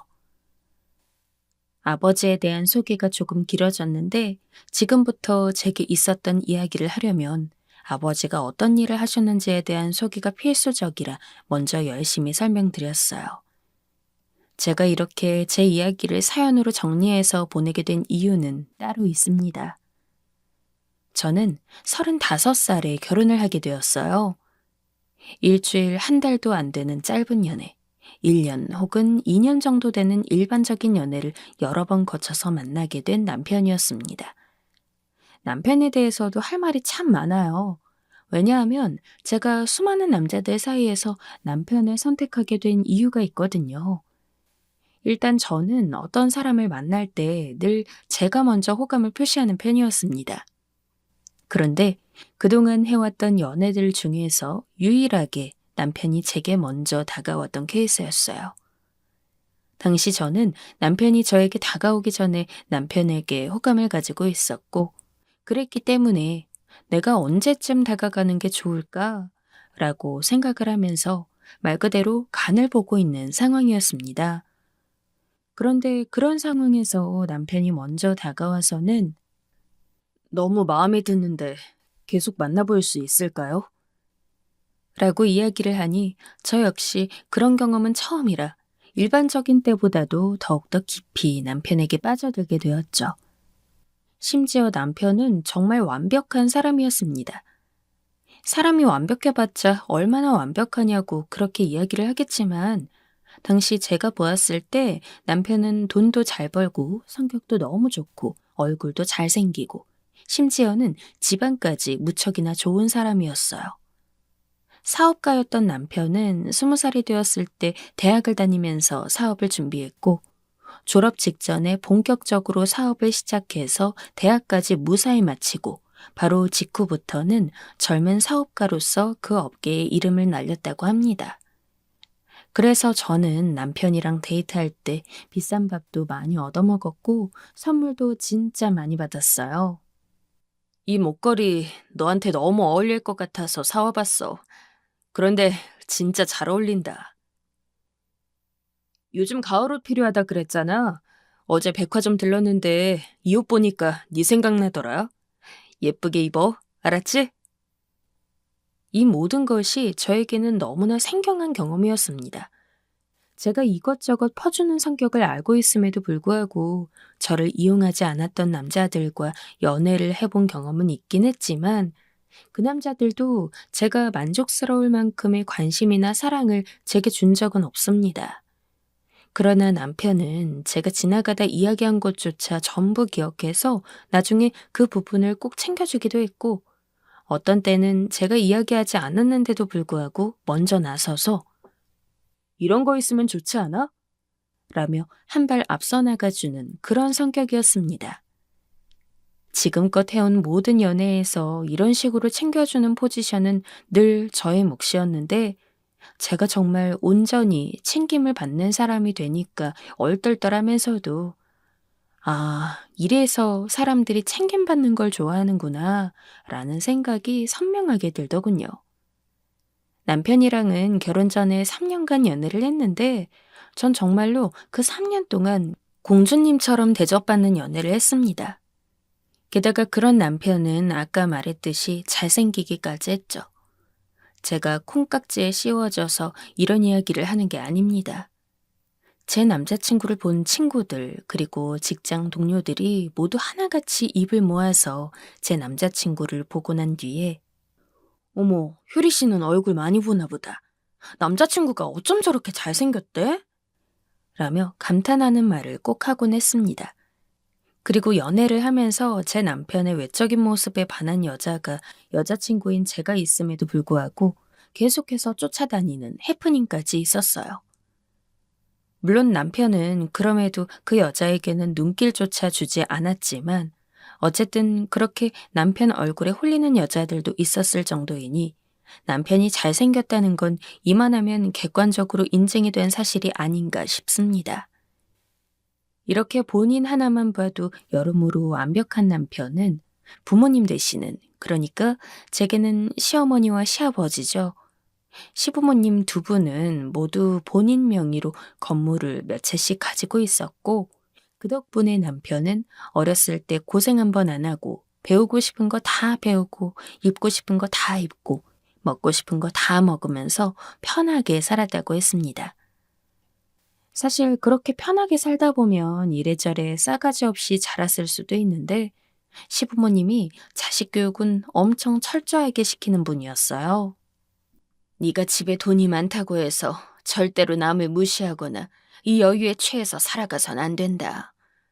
물론 나중에 엄마 아빠 죽으면 우리 재산은 다 네 아래로 가겠지만 이미 있는 재산에 안주하면서 나태하게 살아가서는 절대로 그 부를 유지할 수가 없어. 남편이 어렸을 때 시부모님이 직접 해준 말이라고 하는데 저는 진짜 감탄만 했어요. 사실 저희 아버지도 제 교육을 위해서 이것저것 신경을 써주셨지만 저희 집은 남편 집과는 다르게 그렇게 부유하지도 않았고 아버지는 아버지대로 저를 키우기 위해서 바쁘셨던 분인지라 저렇게까지 삶을 살아가는 데 있어서 뼈대가 되는 이야기들을 많이 해주시진 못하는 편이었는데 처음으로 여유 있는 집안에서 온전한 부모님 두 분과 함께 사는 가정이라는 게 너무 부럽더라고요. 제가 지금 상황에 만족한다고는 해도 어쨌든 저는 영영 가질 수 없는 가정이니까요. 아무튼 이런 남편과 만나면서 저는 당연히 결혼을 하고 싶다는 생각을 하게 되었습니다. 그동안의 연애에서도 사귀었던 남자친구와 언젠가는 결혼을 할 수도 있지 않을까라는 상상을 한 번씩 해보긴 했지만 이토록 진지하게 결혼에 대해 고려해보고 실제로 현실적인 미래를 꿈꾸어 본 적은 처음이었어요. 남편 역시 저와의 결혼을 진지하게 생각해 주었습니다. 가슴이 터질 듯 깊었지만 한 가지 걸리는 게 있었어요. 바로 저희 집안과 남편 집안의 차이였습니다. 아까 말했듯이 저희 집은 그렇게 잘 사는 집이 아니었고 그에 반해 남편 집은 사실상 당장 시부모님과 남편이 일을 그만두어도 정말 3대는 놀고 먹을 수 있을 만큼 부자였는데 아무래도 그런 부잣집 분들은 본인들과 비슷한 형편의 사람을 만나는 걸 선호하잖아요. 그래서 남편은 마음이 착하기에 저와 결혼하는 것을 좋게 생각해 줄지언정 시부모님은 저희 결혼을 반대할 수도 있겠다는 생각이었어요. 또 하나는 저희 아버지의 예전 일, 그러니까 건달로서 있었을 당시 때문이었습니다. 솔직히 그 부분이 제 입장에서는 가장 문제가 컸죠. 돈이 없는 거야 어떻게든 해결한다고 해도 시부모님 입장에서 본인 며느리 될 사람의 아버지가 건달인 적이 있었다니 근본도 없는 집안이라면서 욕을 할 것 같았습니다. 혼자 여러모로 고민을 해보았지만 도저히 답이 나오지 않았어요. 왜냐하면 제 남편도 저희 아버지가 건달이었다는 걸 모르고 있었거든요. 언젠가 이야기를 해야 할까 싶기는 했지만 막상 그런 이야기를 해야 할 시기가 다가오니 너무 겁이 나고 두려웠습니다. 우리 아버지가 건달이었다는 걸 알게 되면 남자친구랑 헤어지게 되는 거 아닐까? 결국 저는 아버지에게 이야기했어요. 지금 사귀고 있는 사람이랑 결혼을 하고 싶다. 그런데 나는 지금껏 아버지가 건달이었던 것에 대해 아무런 생각도 안 하고 있고 하지만 남편 될 사람 입장에서 그리고 시부모님 될 사람 입장에서 아버지의 과거를 그렇게 반기지 않을 것 같다고. 혹시 아버지만 괜찮으면 아버지가 건달이었다는 사실을 숨겨도 되냐고 말이죠. 자식으로서 아무리 부정적인 과거라고 할지라도 엄연히 아버지가 보내왔던 시간들을 통째로 모른 척하고 넘어간다는 게 저로서도 마음이 영 좋지만은 않았습니다. 하지만 저는 그만큼 간절했어요. 남편과의 결혼이. 괜찮다. 네 마음 가는 대로 해도 된다. 내가 아무리 지금은 건달짓을 안 하고 있다고 해도 예전에 했다는 건 변하지 않으니까. 그러나 다행스럽게도 아버지가 이해해 주신 덕분에 저는 인사드리는 자리에서 아버지의 과거를 숨길 수 있었습니다. 남편과 시부모님에게 양심이 찔리지 않았냐고 물으신다면 조금 양심이 찔리긴 했지만 어쨌든 아버지가 또 건달 노릇을 하시진 않을 것이기 때문에 괜찮을 거라고 그렇게 절 위로하며 현실을 보려고 하지 않았던 것 같아요. 결국 저희는 결혼을 하게 되었습니다. 제가 처음 예상했던 것처럼 시부모님이 절 그렇게까지 반대하시진 않았어요. 물론 그렇다고 해서 저를 며느리감으로 처음부터 엄청 긍정적으로 생각하고 그런 것도 아니긴 했지만요. 그러나 저로서는 시부모님이 강력하게 반대를 하지 않는 것만으로도 감지덕지인 상황이었습니다. 상견례를 하고 함께 웨딩드레스와 턱시도를 맞추고 마지막으로 신혼집까지 마련한 뒤 결혼식장에 들어갔을 때 너무 감회가 새로웠습니다. 지금까지 좋지 않은 연애들만 거의 해왔었는데 이런 나도 제대로 된 임자를 만나 결혼까지 할 수 있구나라는 생각에 순간 왈칵 눈물이 솟구쳐서 버진로드를 걷다가 목 놓아서 엉엉 울 뻔했습니다. 물론 그 눈물은 남편을 보면서 참았어요. 둘이 손 꼭 잡고 결혼식을 끝내고 신혼여행까지 재밌게 다녀왔습니다. 저는 남편과의 결혼 생활이 그 누구보다 무엇보다 행복하고 화목할 것이라고 믿어 의심치 않았어요. 제가 연애 당시 봐온 남편의 모습이라면 정말 늙어 죽을 때까지 아무런 문제 없이 잘 살 수 있을 것 같았거든요. 그러나 결혼을 한 지 반년도 안 돼서 저를 의심하게 만들 만한 문제들이 터졌습니다. 가장 큰 문제는 연락 문제였어요. 사실 많은 부부들 사이에서도 혹은 부부가 되기 전 연인 사이에서도 연락 문제는 참 중요하잖아요. 특히나 야근을 한다거나 회식이 잡혔을 때 사귀는 사람에게 혹은 배우자에게 미리 그 사실을 이야기하는 건 기본 중의 기본이라고 생각해요. 왜냐하면 아무 말도 없이 연락이 안 되면 그 상대방은 걱정을 할 수밖에 없으니까요. 참고로 제 남편은 연애 시절에만 해도 그런 연락을 정말 꼬박꼬박 해주는 사람이었습니다. 그리고 결혼하고 나서도 반년까지는 문제가 없었어요. 그런데 그 이후부터 자꾸 연락을 안 하고 늦게 들어오는 날들이 많아졌습니다. 당신, 오늘 왜 이렇게 늦었어? 아, 나 오늘 야근할 일이 갑작스럽게 생겨가지고. 뭐야. 그러면 연락을 좀 주지. 난 혹시 무슨 일이라도 생겼나 해서 걱정했잖아. 미안. 너무 바빠서 깜빡했어. 다음에는 꼭 챙길게. 한두 번은 당연히 저도 아무렇지 않게 넘어갔습니다. 사람이 일이 너무 바쁘다 보면 연락 같은 것도 까먹을 수 있는 거니까요. 하지만 10번을 늦는다고 치면 한두 번을 빼고 8번은 연락 없이 늦게 귀가하는 날들이 이어졌습니다. 제가 아무리 그럴 때마다 남편을 붙잡고 바빠도 문자 한 통만 남겨. 그냥 짧게 늦게 들어간다는 말만 해도 되니까. 라고 이야기를 해도 남편은 그때만 고개를 끄덕일 뿐 또 그날이 지나면 아무 말도 없이 늦게 들어오곤 했습니다. 처음에는 그게 설마 남편이 불미스러운 일을 저지르는 것의 징조라고는 생각도 못했어요. 그냥 남편이 결혼을 하고 나니까 나한테 좀 소홀해졌나? 어떡하지? 라는 걱정뿐이었죠. 그러나 저는 얼마 안가 알게 되었습니다. 이 사태가 단순히 남편이 제게 소홀해진 것이 아니라 다른 쪽으로 눈을 돌리고 있기 때문이었다는 것을요. 이유는 남편의 핸드폰으로 걸려온 전화 때문이었습니다. 남편이 잠시 슈퍼를 다녀온다면서 밖에 나갔는데 핸드폰을 두고 간 모양이더라고요. 그런데 거실에서 남편의 핸드폰이 계속해서 울리길래 벨소리만 끄려고 남편의 핸드폰을 열어보았습니다. 그런데 저장된 이름이 여자친구 1이었어요. 순간 쎄한 느낌이 들었습니다. 남편은 저를 제외하고는 모두 이름 석자로 저장을 하는 사람인데 갑자기 여자친구 1이라니. 전화를 받지도 못하고 그렇다고 끊지도 못하고 안절부절하면서 남편 핸드폰 화면만 바라보고 있는데 그쪽에서 먼저 전화를 끊었습니다. 그러더니 바로 직후에 문자가 하나 날라왔어요. 오빠, 나랑 언제 만나줄 거야? 오빠 너무 보고 싶어.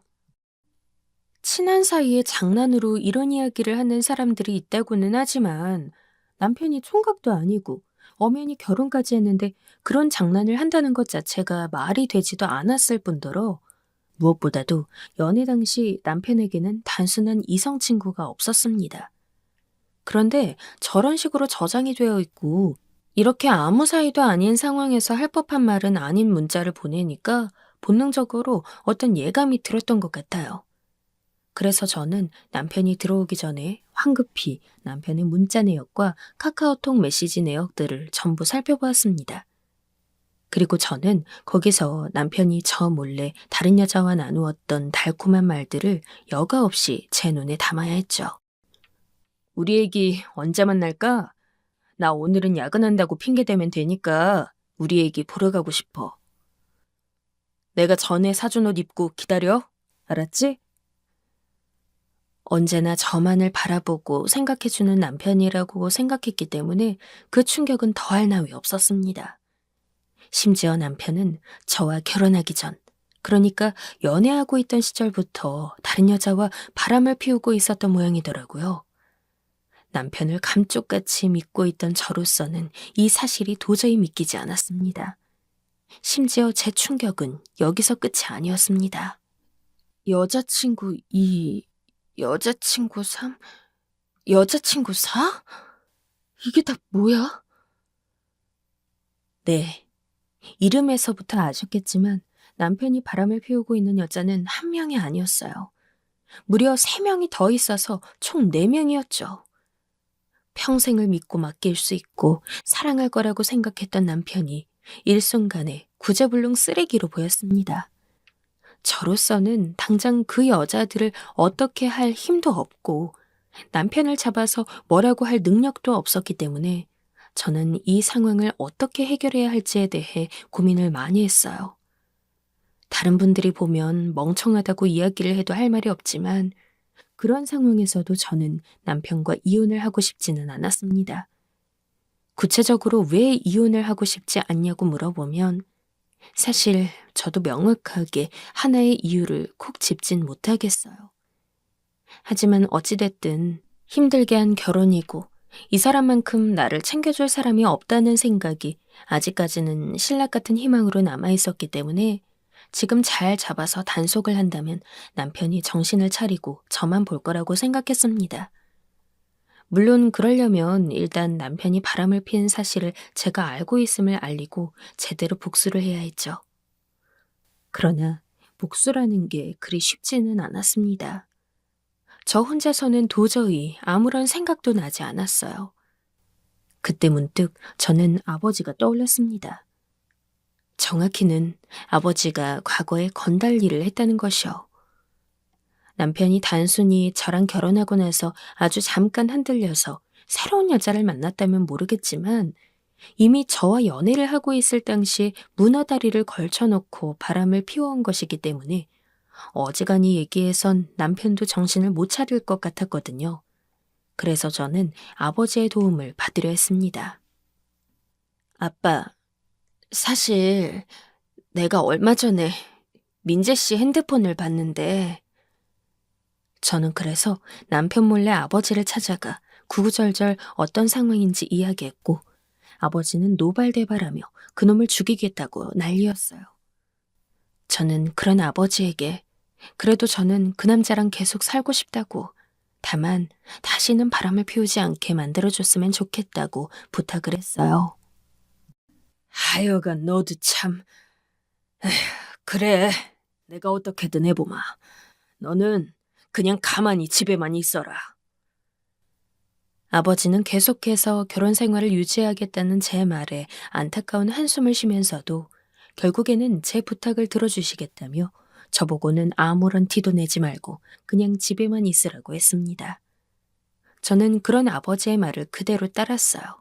그리고 그로부터 딱 일주일 뒤 저는 눈탱이가 밤탱이가 된 채로 제 앞에서 무릎을 꿇고 싹싹 빌며 다시는 그러지 않겠다고 울며 용서를 구하는 남편을 볼 수 있었습니다. 아버지는 건달 시절 친하게 지내던 후배들을 불러 모은 뒤 남편에게 어디 음습한 뒷골목 같은 장소로 나오라고 한 모양이에요. 물론 남편이 그 사실을 알면 안 되니까 장인어른으로서 사위랑 긴밀하게 할 말이 있다고 혼자 나와달라는 식으로 남편을 속인 것 같고요. 아무것도 모르는 남편은 아버지가 이야기한 장소로 나갔고 그곳에서 아버지가 불러 모은 건달들에게 온갖 협박은 물론이고 몸까지 엄청 얻어맞은 모양이었습니다.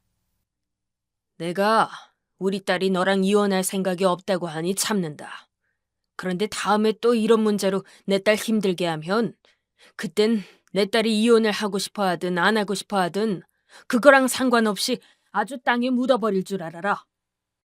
눈물 콧물을 빼며 남편은 절대 그러지 않겠다고 아버지 앞에서 약속했고 아버지는 그런 남편을 용서해주는 대신에 아버지 집, 그러니까 제 친정집에서 저희 부부가 3년간을 아버지와 함께 사는 조건으로 일시적인 용서를 해주었다고 했습니다. 아마 아버지는 한동안은 남편이 정말로 바람을 피우는지 안 피우는지 본인이 감시를 하고 싶어 하시는 것 같았어요. 결국 저희는 신혼집을 팔고 저희 친정집으로 들어가서 살게 되었습니다. 그리고 아버지는 남편에게 통금 시간을 정해주고 만약 통금 시간을 넘겨야 하는 어쩔 수 없는 일이 있으면 그 사유랑 증거까지 매번 일일이 보고하도록 만들었어요. 가끔 그런 남편을 보면 안쓰럽다는 마음이 들다가도 남편이 저 몰래 4명의 여자랑 바람을 핀 걸 생각하면 그런 모습도 그냥 자기 업보인 것 같아 꼬시기도 합니다. 그래도 이렇게까지 했으니 남편이 정신 차리고 이제 저한테만 집중하겠죠.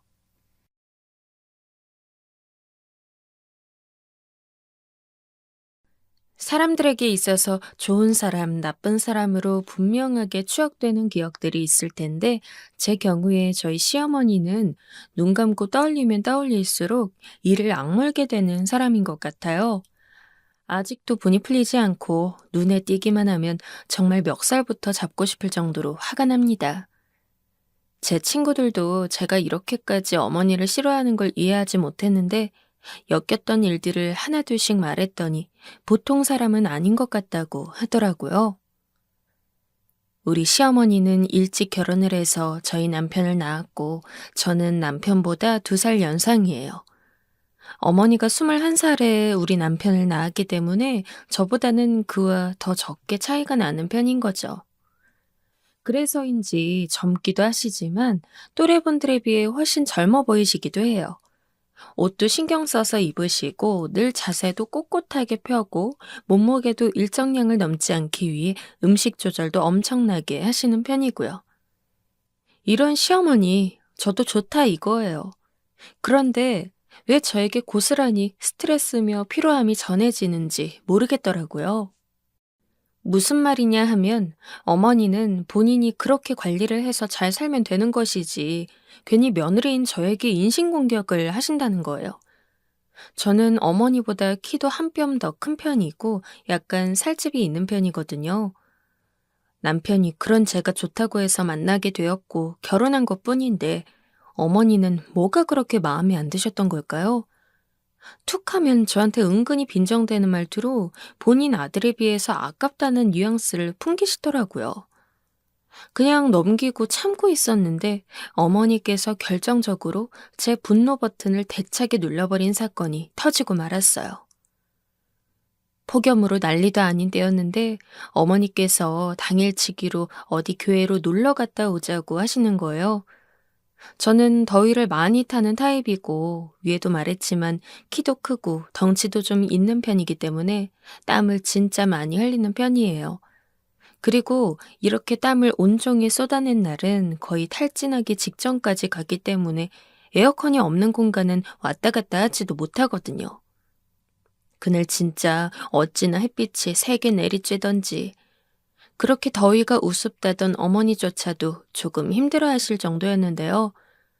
나중에 지친 제가 걷다 못해 멈추려고 하자 어머니가 좀 힘 좀 내보라며 간식이랑 다 싸왔는데 김 다 빠지게 흥을 떨어뜨린다고 뭐라 하시더군요. 아이고, 새애기 쟤는 어쩜 저렇게 체력이 떨어지냐? 이런 더위에도 못 견뎌서 어떡해. 나중에 애가 지면 얼마나 더 힘들어하려고. 예민준아, 적당히 하고 빨리 일어나서 쫓아와. 언제까지 앉아 있을 거야? 그런데 저는 도저히 움직일 수가 없었고 얼른 차에 가서 에어컨 바람을 쐬면서 쉬고 싶더라고요. 새벽부터 불러내시는 통에 제대로 밥도 못 먹고 끌려 나왔고 왕복으로 몇 시간이 걸리는 곳으로 움직이면서 차 안에서도 뭘 먹지 못했어요. 그런데다가 내려서 땡볕에 한참 걷다 보니까 너무 덥고 습해서 숨도 못 쉬겠더라고요. 근처에 동물원도 있으니 동물 냄새가 왠지 역하게 느껴져서 더 속이 메스꺼웠고요. 그래서 남편 팔만 잡고 그냥 늘어지듯 서 있는 제가 못마땅하셨는지 어머니는 제 속을 팍팍 긁는 말을 하면서 그렇게 자기 속을 풀어대시지 뭐예요? 모처럼 나와가지고 이렇게 밖도 보고 구경도 해야지. 한창 돌아다닐 때 나보다 그렇게 못 움직여서 어쩌려 그래? 어쩜 저 왔다 갔다 하는 동물들보다도 못 움직이냐 그래. 한심하기 진짜. 언제 보니까 멧돼지들이 산에서 탈출해서 그렇게 돌아다닌다던데. 새끼 너보다는 걔네가 더 빨리 움직이겠다. 그러게 진즉에 살도 좀 빼고 체력도 만들어놨어야지. 엄마가 될 사람이 그렇게 멧돼지 마냥 살쪄서 어쩌려고 그래? 애도 안 들어설 텐데 걱정이네 진짜.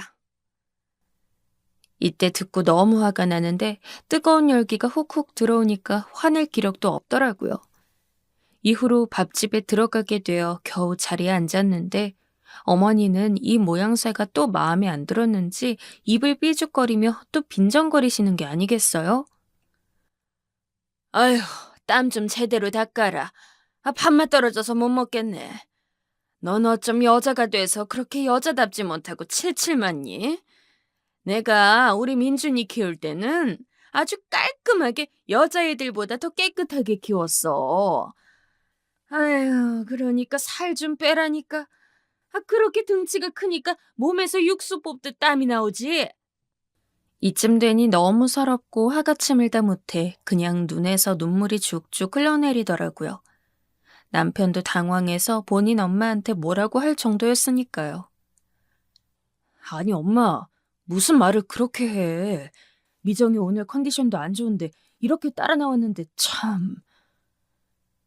그러니까 어머니는 또 잽싸게 표정을 바꿔가면서 자기 합리화를 하시더군요. 응? 왜? 내가 뭐 별말했냐? 다 같이 밥 먹는 자리에 저렇게 덥다고 인상 쓰고 있고 땀을 쫄쫄 흘러대고 있으니 솔직히 너무 불편하잖아. 아무리 나오기 싫었어도 그렇지. 먹는 자리에선 예의를 좀 지켜야 하는 거 아니니? 내가 뭐 말 불편하게 했어? 아니지? 하지만 저는 결코 아니라는 말을 하고 싶지도 않았고 그냥 눈물이 나오는 대로 가만히 있었어요. 보다 못한 아버님도 적당히 하라며 그냥 밥들이나 얼른 먹자고 하더라고요. 그런데도 전 분이 풀리지 않았고 가뜩이나 덥고 지치는데 아무것도 들어가지 않아서 견딜 수 없었어요. 분위기가 많이 나빠진 상태이다 보니 그날의 모임은 서둘러 대강 마무리되고 들어가게 되었는데요. 그러고 나중에 집에 와서도 어머니는 전화를 해서 저를 마구 긁어대시더군요. 미정아, 너 그렇게 어른들 앞에서 인상 쓰고 기분 나쁜 티 팍팍 내는 거 아니야. 내가 뭘 어쨌다고 내 아들이랑 네 아버님 있는 앞에서 그렇게 망신을 주니? 가족들끼리 이런 때나 시간을 보내는 거지. 너 하나한테 다 맞추자고 이렇게 불편하게 해서야 되겠어? 이쯤 되니까 저도 참았던 소리들이 터져 나오면서 그냥 넘길 수가 없게 되었어요. 남편이 옆에서 놀란 눈으로 보긴 했지만 멈출 수가 없더라고요. 어머니, 아무리 그래도 저한테 어쩜 살 빼라는 말을 그렇게 모욕적으로 하실 수 있어요? 제가 얼마나 속상했는데요. 어머님 말씀처럼 어쩜 그렇게 아버님과 제 남편 앞에서 저보고 땀이 많다느니 밥맛이 떨어진다느니 무슨 돼지 같다느니 어떻게 그런 말들을 하실 수가 있느냐고요. 조금도 본인이 잘못하신 건 없으신 거예요? 어머니는 제가 하는 말들을 하나하나 다 잡아떼면서 곧 죽어도 자기는 잘못이 없다고 하시는 거 있죠. 어머, 얘 좀 봐. 누가 보면 내가 무슨 극성맞은 시어머니인 줄 알겠어. 시모가 시모짓 한다는 소리 듣겠네. 아휴, 무섭다 정말. 어쩜 말을 그렇게 와전시켜서 모함하니? 내가 그런 뜻으로 말했겠니? 평소에 너한테 잘해준 건 그대로 잊어버리고 그렇게 네 멋대로 말을 다 싸잡아다가 말을 하면 어떡해? 내가 언제 너보고 돼지 같다 그랬니? 난 그냥 네가 살 좀 빼는 게 좋겠다는 식으로 말한 거지. 왜 그렇게 말을 꼬아서 듣는 거야? 가뜩이나 낮의 일로 인해 분이 안 풀려 있는데 기껏 큰맘 먹고 따졌던 통화에서 어머니는 조금도 인정하지 않고 자기가 그런 게 아니라고 부인하시더군요. 이때 얼마나 화가 나던지. 더 이상 바보같이 당하고 싶지 않아서 지금이라도 어머니의 이 툭하면 아니라고 손살을 치시는 상황을 막고자 녹음 버튼을 눌렀어요. 어머니는 제가 폰으로 이것저것 누르느라 대답이 없는 동안 나름 제가 뭐 고민이라도 하고 자기 말을 듣고 있다고 생각했는지 목소리를 차츰 가라앉히고 말씀하시더군요. 이 말부터라도 녹음된 게 어디인가 싶어요. 왜냐하면 어머니는 나중에 가서 또 그런 뜻이 아니었다며 절 바보 만드실 분이었거든요. 아무튼 말이 나왔으니 말인데 너 이 김에 살 좀 빼. 그게 뭐니? 들어서려던 애도 안 들어서겠다 야. 다 걱정해서 하는 말이지 그걸 그렇게 기분 나쁘게 들을 필요 있어? 따지고 보면 오늘 탄 네 잘못 아니니. 튼실튼실하게 살찐 몸으로 땀 흘리면서 몇 미터 걷지도 못하고 힘들어하니 그것 좀 바로잡자고 말한 걸 갖다가 이렇게 예민하게 걸고 말이야. 다 너 위해서 하는 말이야. 누가 이런 말을 해주겠어? 여기까지 듣고 있자니 진짜 분이 너무 차올라서 씩씩거리게 되더라고요. 그런데 어머니는 거기서 이상한 제안을 하셨어요. 너 살 빼면 내가 큰맘 먹고 통 크게 3천만 원 쏴줄게. 그럼 분이 풀리겠니? 에휴, 내 참 이런 걸로 며느리한테 제안하는 나 같은 시어머니가 세상 어디 있니? 다 나와보라 그래. 너 살 빼서 나쁠 게 뭐가 있어? 애기도 잘 들어설 테고. 그 덩치 큰 몸도 좀 줄어드니 옷맵시도 살 거고. 그럼 네 남편한테 더 사랑받고 좋을 거 천지지 뭐. 일단 이 약 물고 해봐. 세상에 하면 안 될 게 뭐가 있겠어? 저는 이때 너무 속상하고 어머니가 구구절절 약 올리는 말이 견딜 수가 없이 화가 나서 눈물이 자꾸 타고 흐르더라고요. 와, 어머니, 그럼 진짜 저한테 3천만 원씩이나 주신다는 말씀이세요? 그 말 책임지실 거예요? 그랬더니 어머니는 또 대차게 소리를 높이면서 따지듯 말씀하시더라고요. 그럼 뭐 장난으로 말하는 줄 알았어 내가? 그리고 나는 대강하는 얘기 아니야. 너도 그 몸으로 여자 같단 소리 들으려면 적어도 20kg은 빼야 돼. 이거 빼면 그깟 3천만 원이 뭐니? 더 줄 수도 있지. 네? 20kg이요? 아유, 그것도 적게 봐준 거야. 네 드럼통 같은 허리를 봐라. 그래갖고 애기까지 생기면 너 진짜 못 걸어다녀. 네 등치에 우리 민준이가 가래서 안 보일 정도니 넌 진짜 복 받은 줄 알아야 돼. 우리 민준이 따라다니던 여자애들이 얼마나 낭실낭실하고 예뻤는데 어쩌다가 부인은 그렇게 지보다 큰 덩치를 얻었는지 내원. 에휴. 저는 이 이상 쓸데없는 말 들으면서 저 자신을 학대하고 싶지 않더라고요. 이때 이를 갈면서 어머니에게 한 번 더 되묻고 확답을 받고 끊어버렸어요.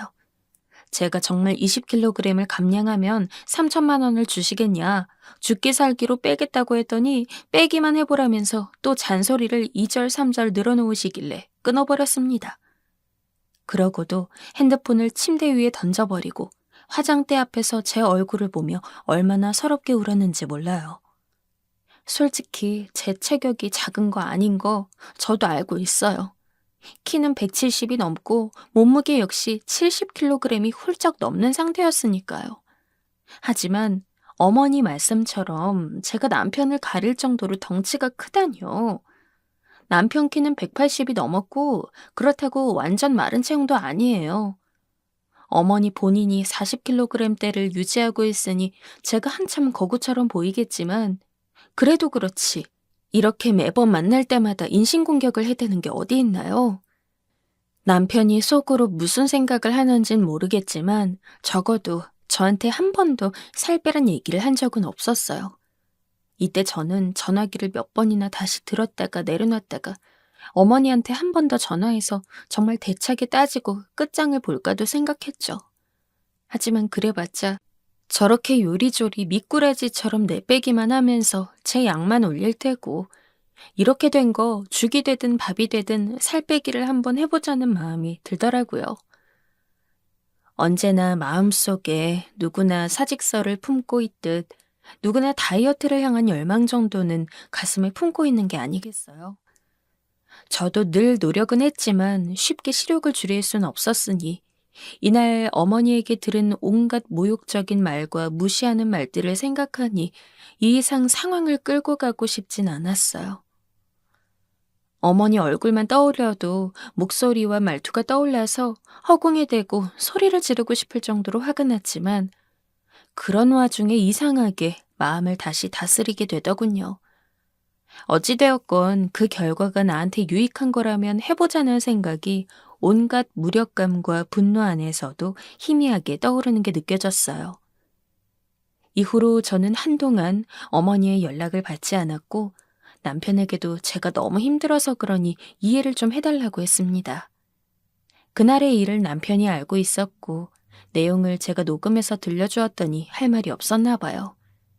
제가 본인 엄마와의 통화 내용을 녹음했다는 것으로 기분 나빠하기도 했지만 본인도 그날 낮에 있었던 일들에 대해 저에게 좀 미안하긴 했던지 일단은 알겠다고 하더군요. 그리고 저는 반복되는 실패를 계속 이어가던 중 너무 짜증나서 또 폭식을 하기도 하고 그걸로 인해 고민이 되어 정신과에 가서 상담을 받기도 했답니다. 주변에 트레이너를 하고 있는 친구를 만나서도 진지하게 상담받았고요. 친구가 아무래도 일단 무리하게 운동을 하거나 다이어트 식품을 먹으면서 뭔가 하려고 하지 말고 먹는 것을 줄이는 시간을 한 달 정도 가져보라고 하는 거예요. 식단이 우선이 되어야지 운동이 먼저가 되어선 안 된다며 음식을 지금 양보다 3분의 2 정도로 줄여보는 것을 2주일 정도 하고 또 거기서 3분의 2로 줄이는 것을 2주 정도 하면서 위를 줄여보자고 하더라고요. 그런 상황에서 자제하고 먹지 말아야 할 것들 리스트를 적어주고 꾸준히 저를 체크해줬어요. 제가 친구를 찾아가서 상담을 할 때 정말 없는 눈물 있는 눈물 다 쏟아내며 얘기했는데 친구 딴엔 어릴 적에는 꽤 말랐었던 저의 체질을 알아서 그런지 여러모로 안타까워했던 것 같아요. 제 얘기를 들어주면서 단기간에 20kg은 무리지만 6, 7개월 정도 잡으면 그렇게 어렵지는 않을 거라고 하더라고요. 최대한 안전하게, 건강하게, 요요가 없도록 스트레스도 과하게 받지 않으면서 뺄 수 있는 방법이 있으니 힘을 좀 빼보자면서 말이에요. 이후로 저는 친구가 잡아준 스케줄에 따라 먹는 것들을 조금씩 줄여나갔고 일단 마인드를 많이 바꾸었어요. 무조건 음식을 줄여서 다이어트 성공 이런 식으로 하지 말고 내 위장 건강을 위해서 내 노후를 위해서 평생 가질 수 있는 몸을 만들어 간다고 생각하기로 했어요. 저는 평소 소화기관이 안 좋은 편인데 그게 가끔 스트레스로 폭식을 할 때가 있어서 더 악화된 것 같더라고요. 중간에 다이어트 한답시고 어머니로 인한 스트레스와 함께 무리를 하다 보니 장에 탈이 나서 응급실에 실려간 적도 있었고 말이에요. 그래서 그냥 내 건강을 위해서 최대한 오래 씹고 삼켜준다는 생각으로 건강식들을 위주로 구성해서 먹었고 탄수화물을 제한하고 단백질이나 야채 종류로 먹었더니 한 달 정도 되었을 때 무려 7kg이 감량되었어요. 매일매일 저는 거울 앞에서 제 몸 상태를 확인하고 스마트폰으로 찍어두기도 했고 체중계를 보기 싫어지는 날도 억지로 참고 올라가면서 버텼거든요. 기존에 워낙 살이 많이 쪘어서 그런지 몰라도 생각보다 감량이 너무 많이 되었다며 그간 식습관도 안 좋았던 것 같다는 친구의 말을 듣게 되었죠. 아무튼 이렇게 빠지고 나니 나름 바지도 사이즈가 줄어들고 등 쪽 살이라든지 팔뚝 같은 곳들도 꽤 빠졌어요. 이 무렵 잠깐 볼 일이 있어서 시댁에 갔는데 어머니가 절 보시더니 살이 좀 빠진 것 같다고 하시더라고요. 저도 이때 나름 자신감이 붙었기에 말을 했는데 돌아오는 어머니의 반응은 역시나 기분이 나빴어요. 뭐 7kg? 아유, 인간 승리했네. 진짜 죽을 듯이 노력했나 보다 너. 그만 빼. 그것보다 더 빼면 진짜 쓰러지겠다. 아, 내가 말이 20kg라고 했지. 네가 뭐 뺀다고 아줌마가 아가씨처럼 변하는 일이 있겠니? 애지간히 고생했나 보다 너. 너무 빨리 빼서 그런지 얼굴도 좀 나이 들어 보여. 주름 관리도 좀 하지 그랬어. 어쩜 이렇게 한결같이 속을 뒤집어 놓는 걸까요? 저는 이때 아랑곳 않고 더 씩씩거리면서 집에 돌아가 홈트레이닝을 했고 친구의 권유에 따라 이제 슬슬 유산소 운동과 근력 운동도 병행하게 되었어요. 남편도 제가 변해가는 걸 보더니 같이 식단 관리를 하고 살을 좀 빼겠다고 같이 움직이더라고요. 저는 매일매일 하루에 1시간 반씩 걸었고 저녁에는 집에서 간단한 홈트레이닝용 영상을 보면서 열심히 움직였어요. 진짜 하루가 다르게 어떤 날은 500g씩 그리고 700g씩 빠질 때도 있고 멈춰 있을 때도 있더군요. 그런데 이제 어느새 12kg 감량을 넘어서고 나니 저 스스로도 더 이상 이전의 몸무게로 돌아가고 싶지가 않아졌어요. 빨리 살을 빼서 어머니한테도 큰 소리를 쳐보겠다는 마음이 있었지만 제 스스로가 변화를 느끼니까 좀 신기하더라고요.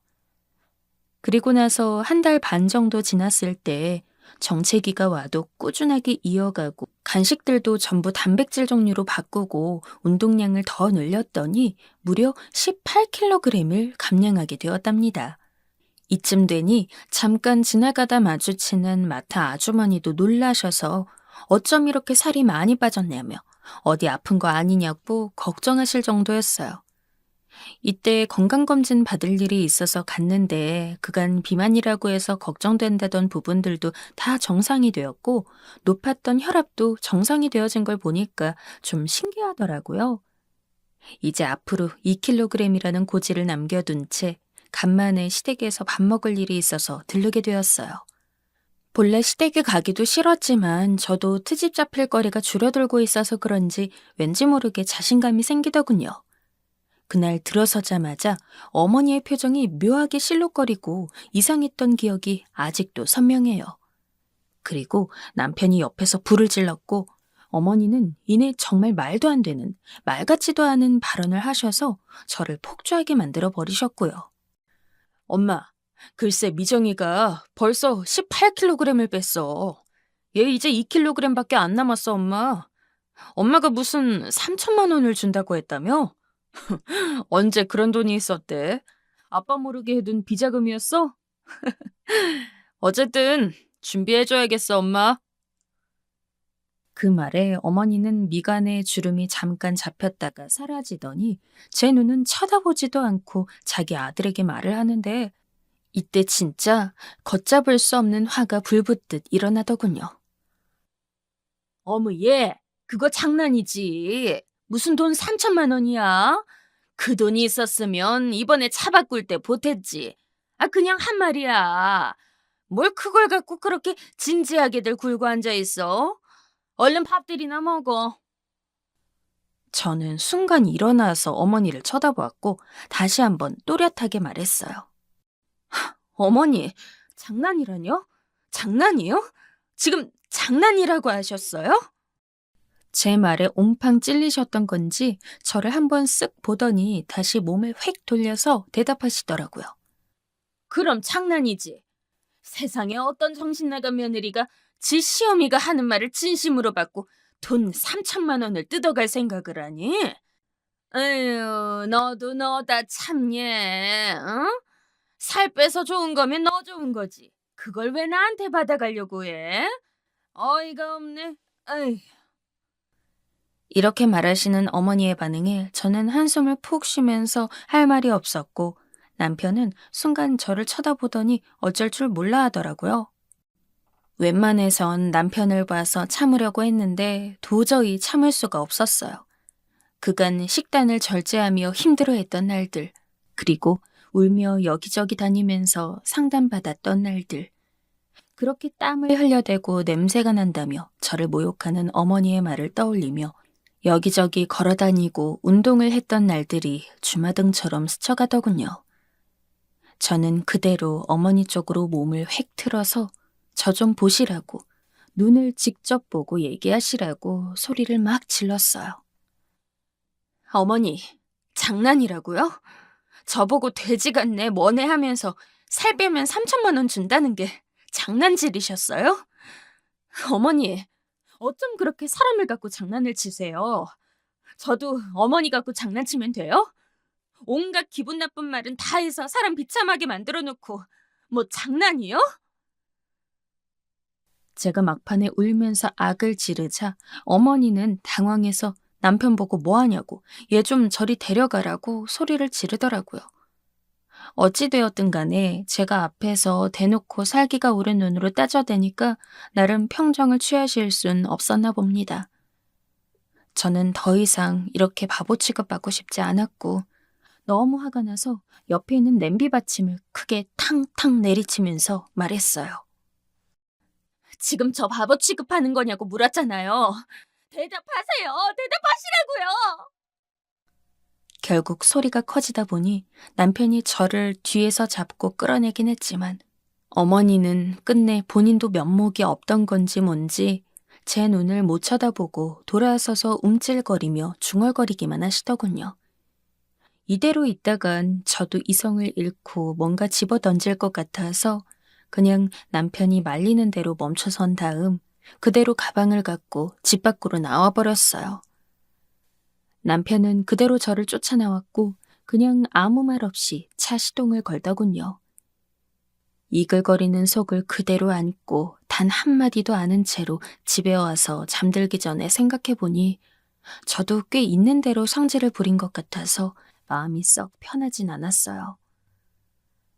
어머니가 약간 움찔하면서 뒷걸음질 치고 당황한 기색이 역력했던 걸 떠올리니 어떤 부분에선 너무 막 질렀나 싶기도 하더군요. 하지만 아무리 생각해도 우리 어머닌 진짜 한 번은 저런 꼴을 당해봐야지. 안 그랬다간 전 평생 이렇게 바보 꼴을 당하며 살 것 같은데 그 화병은 누가 감당하나요? 전 당분간 시댁에 안 가겠다 그렇게만 알라고 했는데 남편 역시 저에게 어떤 말도 않더군요. 그러면서도 평소같이 지내는 걸 보니까 딱히 그 부분에 대해 뭔가 앙금이 있다던가 하는 건 없는 것 같아요. 어머니 역시 저에게 전화도 안 하고 곧 본인 생신날인데도 이래라 저래라 하는 말도 뭣도 없더군요. 솔직히 그 3천만 원을 진짜 받겠다는 생각까지 있는 건 아니었지만 어머니의 저 말투가 너무 열받고 참을 수가 없었어요. 끝까지 사람을 바보 취급하면서 자기 아래로 깔보는 말투며 더 이상 견뎌낼 수 없더라고요. 어찌 보면 온갖 모욕은 다 당해놓고 얻은 게 없는 것 같기도 해서 며칠간 잠을 못 잤지만 시간이 좀 지나 보니까 얻는 게 없는 건 아니더라고요. 온 맵시도 완전히 달라지고 건강검진에서도 나쁘지 않은 결과를 얻었고 생각해보니 거의 10수년 만에 이런 몸을 만나게 된 것 같아서 나름의 만족감은 계속해서 더해지고 있어요.